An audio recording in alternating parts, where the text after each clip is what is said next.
Ακούστηκαν ηθοποιοί: Παναγιώτης Αποστολόπουλος, Ανδρέας Ευαγγελάτος, Ανδρέας Κωνσταντινίδης, Λευτέρης Λάμπρου, Άντρια Ράπτη, Γιώργος Κουφής, Ντίνος Σούτης, Ειρήνη Τσίγκα. Μετάφραση: Λένα Μαραβέα. Σκηνοθετική επιμέλεια: Δημήτρης Κουζούπης.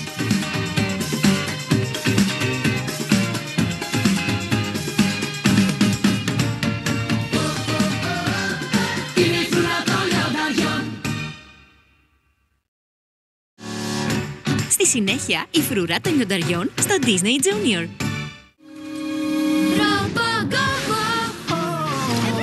Όταν τα δύσκολα έρχονται να σε βρουν, οι ήρωές μας του κίνδυνο θα ξεπερνούν.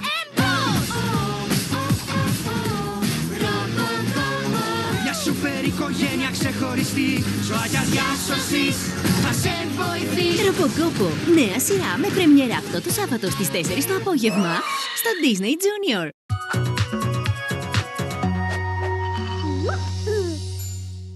Σήμερα ο Σεμπάστιαν ετοιμάζει ένα τεράστιο πάρτι. Σήμερα είναι το ετήσιο πάρτι γιορτής των κοραλιών και όλα στο παλάτι πρέπει να είναι τέλεια.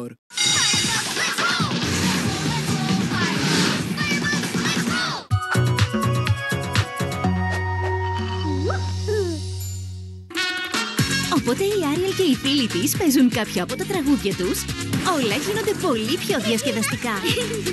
Ανακαλύψτε τη μαγική δύναμη της μουσικής της Άριελ. Δευτέρα έως Παρασκευή στις 2:30 το μεσημέρι στο Disney Junior.